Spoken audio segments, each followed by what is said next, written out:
welcome back to my YouTube channel.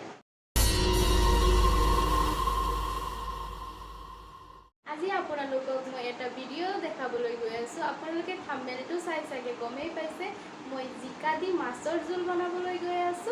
তাৰ আগতে মই আপোনালোকক কিবা এটা বস্তু মোৰ আছে আনবক্সিং কৰিবলৈ, যেটো আপোনালোকৰ আগত ভাবিছো আনবক্সিং কৰিম। সেই বস্তুটো হৈছে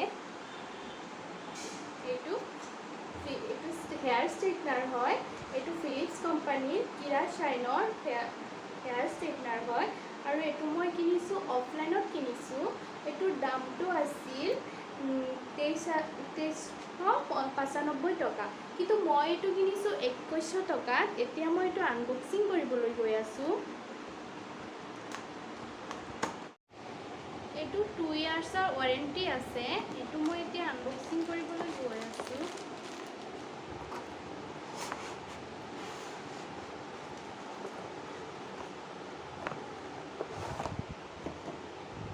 ৱায়াৰটো বহুত হেভি আছে।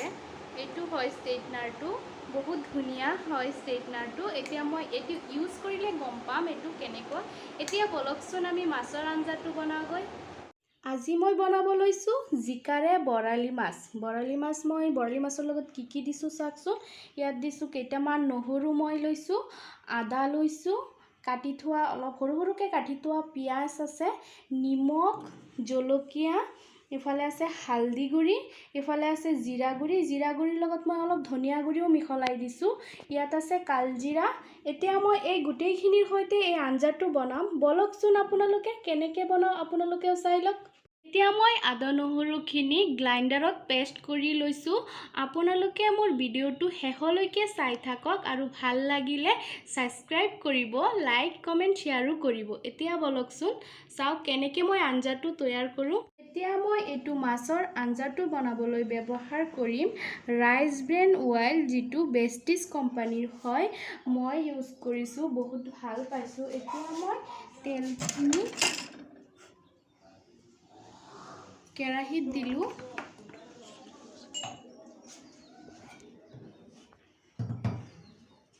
অলপ গৰম হ'বলৈ দিলোঁ তেলখিনি।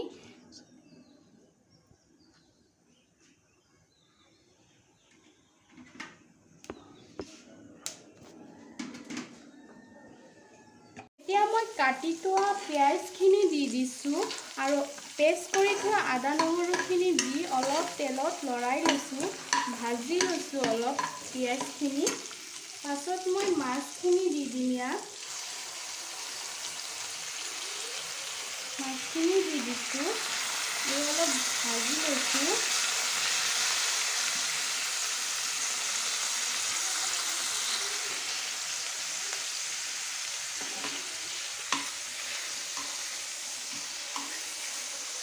মাছখিনি মই ধুনীয়াকৈ ভাজি ল'ম।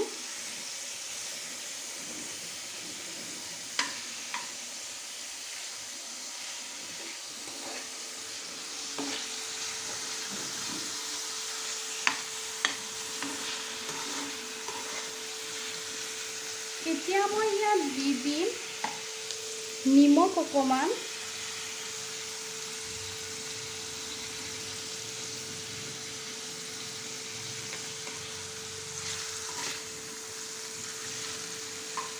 আৰু লৰাই দিছোঁ মাছখিনি।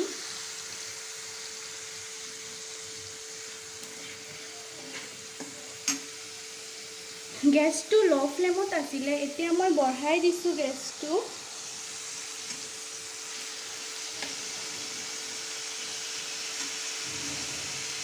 এতিয়া মই তাত কালজিৰাখিনি দি দিম।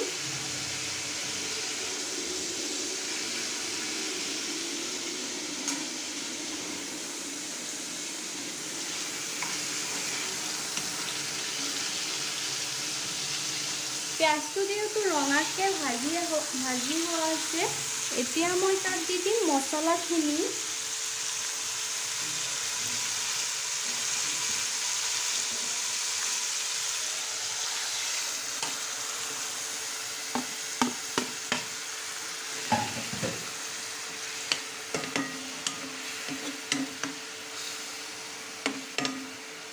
এতিয়া মই ঢাকোনটো লগাই দিম আৰু 5 মিনিটমান এইটো সিজিব দিম মাছখিনি।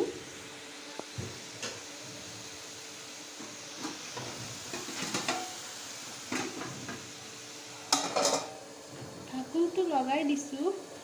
এতিয়া মই সকলো মছলাৰ সৈতে মাছখিনি অলপমান উতলাই বইল হোৱাৰ পিছত মই দি দিছোঁ এয়া কাটি থোৱা জিকা, সৰু সৰুকৈ কাটি থোৱা জিকা।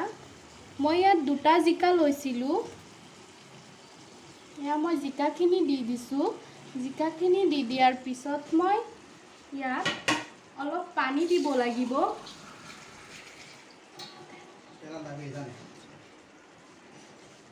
এয়া মই অলপ পানী দি দিছোঁ।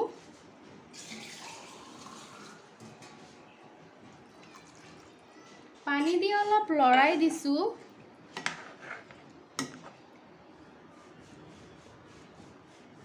আৰু গেছৰ ফ্লেমটো অলপ কমাই দিছিলোঁ, ল'ত আছিলে, এতিয়া আকৌ বঢ়াই দিছোঁ। আৰু মাছখিনিৰ সৈতে জিকাখিনি উতলিব দিম। এতিয়া মই পুনৰ ঢাকনটো লগাই দিছোঁ আৰু 10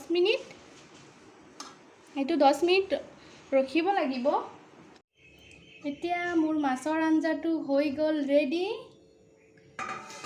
এতিয়া মই দেখাব লৈছোঁ ইয়াত কিমান ধুনীয়া হৈছে মাছৰ আঞ্জাটো। মই ট্ৰাই কৰিলোঁ বনাবলৈ, আপোনালোকেও ট্ৰাই কৰিব পাৰে এই বনাবলৈ মাছৰ আঞ্জাটো। দেখাতে ধুনীয়া লাগিছে, খাবলৈও চাগে টেষ্টি হ'ব। যদি আপোনালোকে ভিডিঅ'টো চাই ভাল পালে লাইক কৰিব, শ্বেয়াৰ কৰিব আৰু ছাবস্ক্ৰাইব কৰি দিব। আজিলৈ ইমানতে, বাই বাই।